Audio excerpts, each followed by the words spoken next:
Films plot में खुश आमदीद। आज हम आपको फिल्म एक्सट्रैक्शन 2 के रिकैप दिखाने जा रहे हैं जो 2023 में रिलीज हुई है। फिल्म के आगाज में हम देखते हैं कि टायलर रेक ढाका में है। वो बहुत ज़्यादा जख्मी हो गया है और फौरन एयर एम्बुलेंस के जरिए दुबई के अस्पताल मुंतकिल किया जाता है। दिन गुजरते जाते हैं और वो बिल्कुल बेसकत होता है। डॉक्टर अब नाउम्मीद होना शुरू होते हैं। फिर हम निक खान नामी एक औरत को देखते हैं जो बेताब होकर टायलर के बेदार होने का इंतजार कर रही है। एक दिन डॉक्टर निक खान को बुलाता है और कहता है कि वो माजरत ख्वाह है, लेकिन वो इसे समझाता है कि टायलर को इसी तरह जिंदा रखना अच्छा नहीं हो सकता। उसने मशवरा दिया है कि इसको मार दिया जाए। अलबत्ता निक खान टायलर को यकीन दिलाती है कि वो इसको कुछ नहीं होने देगी और वो उम्मीद नहीं छोड़ती है। अगले सीन में हम देखते हैं कि एक नर्स टायलर के नाखून काट रही होती है जब वो अचानक से लंबी लंबी सांस लेने लगता है। फिर निक खान को बुलाया जाता है और कुछ देर बाद टायलर इससे बात करना शुरू करता है। इसके पहले अल्फाज होते हैं फक ऑफ। चंद हफ्तों तक टायलर को बहुत सी वर्जिशों से गुजरना पड़ता है क्योंकि वो मुश्किल से चलता है और निक खान हमेशा उसके साथ रहती है। वो इसे बताती है कि वो वाकई इसकी बहुत परवाह करती है। फिर सीन कचौरी जॉर्जिया में तब्दील हो जाता है जहां हम एक शख्स को देखते हैं जो एक दूसरे शख्स के लिए बुरी खबर लेकर आता है जिसका नाम ज़ोराब है। वो बताता है कि इसके भाई की सज़ा 10 साल के लिए बढ़ा दी गई है। इसके बाद सीन जॉर्जिया की जेल में मुंतकिल होता है। ज़ोराब फौरन गवर्नर को बुलाता है और जब गवर्नर इसको मिलने आता है तो ज़ोराब कहता है कि वो इसके भाई के लिए कुछ करे, लेकिन गवर्नर बताता है कि इसके भाई ने एक DEA एजेंट को पुल से फेंक दिया था, लिहाजा अमरीकी लोगों ने इसको हर तरफ से घेर लिया था, जिसकी बुना पर इसके भाई को बचाना मुमकिन नहीं। ज़ोराब नाराज हो जाता है और इसी वक्त गवर्नर और इसके साथियों को कत्ल कर देता है। दूसरी जानब टायलर निक खान और एक लड़के यास खान के साथ होता है। यास एक शर्ट पहने होता है जो टायलर को पसंद आती है, लिहाजा यास इसके लिए एक खरीदने का वादा करता है।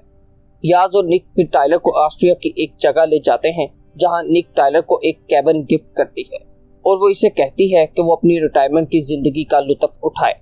वो मजीद कहती है कि वो अपनी जिंदगी के अगले चैप्टर को तब्दील करे कुछ और काम करके। चंद रोज बाद यास वो कमीज इसको बेचता है। फिर हम ज़ोराब के भाई डेविड को जेल में देखते हैं जो अपनी पूरी फैमिली को वहां रहने के लिए बुला लेता है। इसकी बीवी इस पर खुश नहीं होती और इससे तावन करने से इनकार करती है। इस पर डेविड ने इसे थप्पड़ मारा और कहा कि अगर वो इसके साथ तावन नहीं करती तो बच्चों से अलग कर दी जाएगी। इसी दौरान टायलर गाड़ी से घर वापस आता है और अपने घर के सामने एक आदमी को चाय पीते हुए बैठा देखता है। इस आदमी ने इससे पूछा कि क्या वो Tyler the legend of Mumbai है जिसने सहाफ़ी को बचाया था। यह आदमी उसे बताता है कि इसके पास टायलर के लिए एक नई जॉब है, लेकिन टायलर कहता है कि वो दिलचस्पी नहीं रखता। इस पर वो आदमी कहता है कि लगता है जैसे अब टायलर ट्रिगर दबाने के काबिल नहीं है।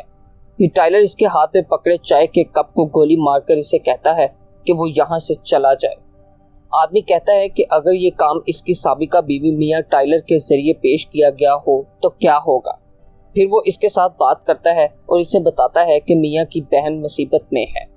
फिर वो बताता है कि मियाँ की बहन हकीकत में डेविड की बीवी है जो अपने शोहर की वजह से जॉर्जिया जेल में है। फिर वो इसे डेविड और ज़ोराब के बारे में बताता है जो जॉर्जिया की सिविल वॉर के दौरान बड़े हुए और फिर वो सिविल वॉर के दौरान आर्मीनिया भाग गए और वहाँ इनके अंकल ने इनकी परवरिश की जो आज भी इनके ऑपरेशंस को संभालता है। फिर वो जब वापस जॉर्जिया आते हैं तो इनकी फैमिली मेंबर्स भी इनके साथ शामिल हो जाते हैं। वो अपनी कौम के नाम पर फख्र करते हैं।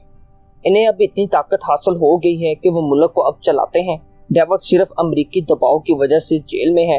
टायलर इस काम को करने के लिए राजी हो जाता है और यह आदमी इसे मशवरा देता है कि वो जेल में लड़ाई ना शुरू करे क्योंकि इस जेल में 2 गिरोह हैं और ये दोनों गिरोह टायलर को कत्ल करना चाहेंगे।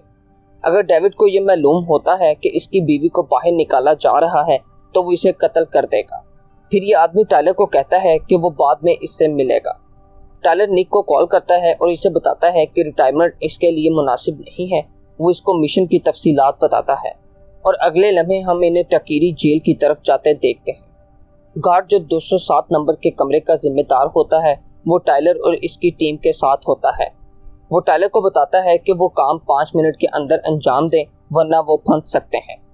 टायलर रूम 207 की तरफ जाता है और जब वो फैमिली को बाहर ले जा रहा होता है एक कैदी इन्हें देखता है और सीटी बजाता है। सब कैदी जागते हैं और टायलर को अपना रास्ता बनाने के लिए लड़ना पड़ता है। कि टाइलर आखिरकार कैदियों को छोटे से धमाके के जरिए उड़ाता है और इसे बाहर जाने का रास्ता मिलता है। वो पहले बच्चे को बाहर भेजता है, लेकिन जब वो माँ को उठाने के लिए तैयार होता है तो डेविड भी वहां पहुंच जाता है और इस पर हमला करता है। इनका मुकाबला कुछ वक्त तक जारी रहता है, जिसकी वजह से जेल की सिक्योरिटी अलर्ट हो जाती है। टाइलर डेविड को मारने में कामयाब हो जाता है और जब वो रवाना होने के लिए तैयार होता है, निक और दूसरे लोग बताते हैं कि इनके पास वक्त नहीं है। फायरिंग शुरू होती है और टाइलर कहता है कि वो वहां से बाहर निकल जाएं। तमाम कैदी अपने सेल से बाहर आ जाते हैं और वो गार्डों से लड़ना शुरू करते हैं। टाइलर के पास अब इसके अलावा कोई चॉइस नहीं होती कि वो एक ऐसे रास्ते से गुजरे जो कैदियों से भरा पड़ा है। वो चलते रहते हैं और बहुत से कैदी इन पर हमला करते हैं, लेकिन वो इनको गोली मारकर या चाकू मारकर हलाक करता है। इसी दौरान टाइलर को पीछे से सर पर एक पत्थर से मारा जाता है और वो चंद सेकंडों के लिए होश खो देता है। जब कैदी इस औरत को घसीट कर ले जाते हैं तो वो जल्दी से अपने हवास वापस लाता है और फिर कैदियों और गार्डों पर हमला करता है। वो औरत ले जाने वाले कैदी को भी मारता है और इसी वक्त निक भी वहां आ जाती है और वो वहां से बाहर निकल जाते हैं। यास इसे बताता है कि नागजी के चंद रेडियो कॉलों को उसने अभी अभी पकड़ा है और वो इनसे लड़ने के लिए रास्ते पर हैं। वो रोड पर इन पर हमला करते हैं, ताहम वो इनसे बचते हुए एक फैक्ट्री तक पहुंचते हैं जो इनके छुपने की जगह होती है। निक और इनके बहुत से दूसरे साथी भी वहां मौजूद होते हैं। इसी वक्त नागजी के लोगों ने इन पर फिर हमला कर दिया और अब की बार वो हेलीकॉप्टर्स भी ले आए हैं। डेविड का बेटा बार बार इससे पूछता है कि इसके अंकल के लोग इन पर हमला क्यों कर रहे हैं और इसकी माँ इसके सवाल को नज़रअंदाज करती है और कहती है कि वो जल्द इसके बाप को मिलेंगे। टाइलर अपने साथियों को इस बच्चे का ख्याल रखने का कहता है और खुद इनसे लड़ाई के लिए बाहर जाता है। अब वो एक चलती हुई ट्रेन पर है। टाइलर एक हेलीकॉप्टर को तबाह करता है, जबकि दूसरा हेलीकॉप्टर ट्रेन के इस हिस्से को तबाह करता है जहां वो मौजूद होता है। इसी दौरान कुछ आदमी ट्रेन पर उतरते हैं और वहां मौजूद हर किसी को मारने लगते हैं। निक अपने कैबिन में 2 लोगों के हमले का शिकार होती है, लेकिन वो खूबसूरती से लड़ती है और दोनों को मारती है। 3 लोग कैबिन में आते हैं जहां फैमिली को रखा गया है और यास भी वहीं होता है। जब ये लोग फैमिली को ढूंढने वाले होते हैं तो टाइलर वहां पहुंचता है और इन लोगों से लड़ना शुरू करता है। वो इन सबको मारता है और यास भी इसकी मदद करता है। इस दौरान डेविड के बेटे को नजर आता है कि वो इसके वालिद और अंकल के लोगों को कत्ल कर रहे हैं। वो तजस्सुस रखता है लेकिन अभी कुछ नहीं कहता है। टाइलर निक के पास जाता है जो ट्रेन के इंजन को ऑपरेट कर रही होती है, लेकिन हेलीकॉप्टर के हमले की वजह से ट्रेन के ब्रेक्स खराब हो जाते हैं। इसके बाद ट्रेन किसी चीज से टकराती है और कुछ हिस्सों में टूट जाती है, अलबत्ता सब बच गए हैं। इसके बाद जब वो हवाई जहाज की तरफ जा रहे होते हैं तो डेविड के बेटे सांड्रो को मालूम होता है कि टाइलर ही है जिसने इसके वालिद को कत्ल किया है, लेकिन टाइलर बच्चे को बताता है कि डेविड इसकी माँ को मारने वाला था। सांड्रो टाइलर पर गुस्सा करता है। वो वियना की तरफ प्लेन में सवार होते हैं और जब यास फोन पर बात कर रहा होता है तो सांड्रो को पता चलता है कि वो वियना जा रहे हैं। सांड्रो फिर फोन चोरी करता है और अपने अंकल जोराब से पूछता है कि क्या उसके वालिद ने इसकी माँ को मारने की कोशिश की थी। इसके बाद जोराब को ये मालूम होता है कि डेविड की बीवी ही इस सब मामले की वजह है, तो वो इन तमाम लोगों से इंतकाम लेने का फैसला करता है जो भी इस मिशन में शामिल है। जोराब बच्चे से इसकी लोकेशन पूछता है और फिर सीन निक और डेविड की बीवी पर मुंतकिल होता है जो बात कर रही होती हैं। इसके बाद सांड्रो टाइलर से मिलता है जो इसको बताता है कि वो इससे इसके वालिद को कत्ल करने के लिए नाराज है। टाइलर इसे बताता है कि इसके बाप से कोई दुश्मनी नहीं थी, इसने बस वही किया जो इसने इसे करने पर मजबूर किया। अब वो तमाम लोग समझते हैं कि वो एक महफूज मकाम पर पहुंच चुके हैं। इसी दौरान जोराब निक और टाइलर को मारने के लिए तैयार होता है। वो अपने लोगों को इस बारे में बताता है और वो सब कहते हैं कि वो अपनी जानों को खतरे में डालने के लिए तैयार हैं ताकि अपने भाई का इंतकाम ले सकें। जब टाइलर सांड्रो के साथ बात कर रहा होता है तो इसने बताया कि वो आ रहे हैं और फिर दर्जनों कारों और हेलीकॉप्टरों का काफिला पहुंचता है और वो फौरन निक और टाइलर पर हमला करते हैं। वो फैमिली के साथ नीचे गैराज में पहुंचते हैं और फैमिली को कार में बिठाते हैं, लेकिन सांड्रो बाहर निकलता है और दौड़ना शुरू करता है, ये कहते हुए कि वो अपने अंकल के पास जा रहा है। क्योंकि वो नागजी का हिस्सा है, याज इसे पकड़ने की कोशिश करता है लेकिन वो अपने अंकल तक पहुंच जाता है।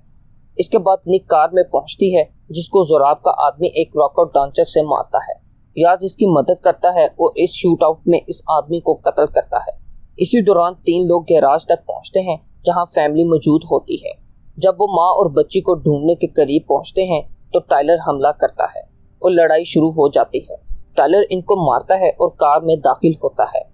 वो कार को चलाने की कोशिश करता है लेकिन जोराब के लोग हर जगह मौजूद होते हैं और वो कार को टक्कर मारते हैं जिससे कार नाकाबिले इस्तेमाल हो जाती है। फिर वो अपनी कार से फैमिली को बाहर निकालता है और इन्हें कहता है कि वो इसके पीछे रहें, जबकि वो हर किसी को मारता है।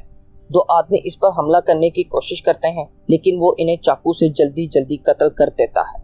जोराब भी वहां पहुंचता है और वो डेविड की बीवी और इसकी बेटी को देखता है। वो सब अब लिफ्ट की तरफ भागते हैं और जब जोराब इन पर गोली मारने वाला होता है तो लिफ्ट बंद हो जाती है और ऊपर की तरफ जाती है। टाइलर माँ और बेटी को वहां एक कमरे में छोड़ता है और खुद रूफ टॉप पर जाता है जहां निक और यास पहले ही जोराब के लोगों के साथ गन शूट में मसरूफ हैं। निक तेजी से हरकत करते हुए जोराब के बहुत से लोगों को अपने हाथों और गन से मारती है लेकिन इसे भी काफी चोटें लगती हैं और इसकी हालत बहुत अच्छी नहीं लगती है। टाइलर ऊपर जाने के लिए आगे बढ़ता है लेकिन इससे पहले वो बहुत से आदमियों से लड़ता है और जब वो छत के करीब होता है तो निक एक आदमी से लड़ाई में पड़ती है जो लड़ते हुए ग्लास की छत पर गिरते हैं। निक और वो आदमी दोनों बेहोश हो जाते हैं। दोनों स्लाइड करते हुए नीचे को जाते हैं। वो आदमी नीचे गिर जाता है और टाइलर निक को गिरते हुए देखता है। अलबत्ता टाइलर मुश्किल से वहां पहुंचता है और इसका हाथ पकड़ता है और दोनों अब लटके हुए होते हैं। यही वक्त है जब जोराब वहां पहुंचता है और टाइलर के हाथ पर गोली मारता है, लेकिन फिर इसी वक्त टाइलर निक को छत की दूसरी तरफ फेंकता है और खुद फौरन ऊपर चढ़ जाता है। इससे जोराब फिसल जाता है और वो अब ग्रिल से लटका हुआ है, बिल्कुल ऐसे ही जैसे टाइलर लटका हुआ था। इस दौरान निक फैमिली के रूम में पहुंचती है और वो एक बड़े आदमी को मारती है जो माँ और बेटी को मारने की कोशिश कर रहा होता है। जोराब और टाइलर के दरमियान लड़ाई होती है। टाइलर इसे मारता है और वो सब जल्दी से हेलीकॉप्टर पर चढ़ जाते हैं, जबकि जोराब इन्हें जाते हुए देखता है। लेकिन इनका दोस्त यास मर गया है जिसे जोराब ने पीछे से 2 गोलियां मारी थी, लेकिन इन्होंने यास को हेलीकॉप्टर पर ले लिया। वो तमाम टाइलर के ठिकाने पर पहुंचते हैं जहां मियाँ भी इनसे मिलती है। मियाँ टाइलर की साबका बीवी है। इनका एक बेटा था लेकिन जब टाइलर अफगानिस्तान में था तो वो मर गया था। मियाँ को टाइलर पर इसका गुस्सा है, इसलिए वो सालों से एक दूसरे से मिले भी नहीं। टाइलर इसे कहता है कि इसे इस सब का अफसोस है, लेकिन वो कहती है कि इसे परवाह नहीं है। फिर वो अपनी बहन और इसकी बेटी से मिलती है। ये वो वक्त है जब जोराब अपने अंकल के साथ बैठा हुआ है जो इसे ये कहते हैं कि वो इंतकाम की बातों को छोड़ दे क्योंकि इससे इसे कुछ हासिल नहीं होने वाला। ताहम जोराब अपने अंकल को सैंड्रो के सामने कत्ल कर देता है, जिसकी वजह से सैंड्रो को अब इसके लिए शकूक का सामना करना पड़ता है। फिर जोराब टाइलर को कॉल करता है और कहता है कि जब तक टाइलर जिंदा है वो सो नहीं सकता। उसने टाइलर को जॉर्जिया में एयरफील्ड पर आने की तंबीह दी है। टाइलर इसके लिए तैयार होता है और रवाना होता है। निक भी इसके साथ जाना चाहती है लेकिन वो अकेले ही जाना चाहता है। टाइलर वहां पहुंचता है और सब कुछ तबाह करना शुरू करता है।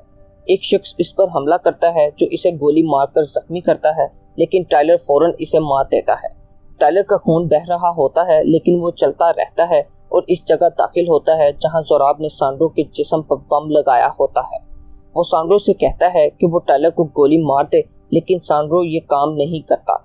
जब वो खुद ही टाइलर को मारने के लिए तैयार होता है, निक आ जाती है और वो इसे इसके हथियार फेंकने को कहता है। अगर वो ऐसा नहीं करती तो वो लड़के को बम से उड़ाने की धमकी देता है। इसी दौरान सैंड्रो ने इस बम को अपने जिस्म से उतारा और अब वो आज़ाद है।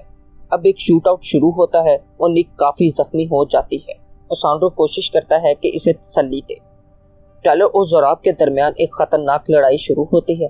जोराब टाइलर के मुंह पर एक टप्पा मारता है जो कीलों से भरा हुआ होता है और फिर हथौड़े से ये कील इसके जिस्म में ठोकता है, लेकिन टाइलर लड़ता रहता है। और जब जोराब अपनी गन की तरफ जाने की कोशिश करता है तो टाइलर ने पहले इसकी टांगों में कई मर्तबा चाकू मारा, फिर कमर में और आखिर में इसके सर पर भी।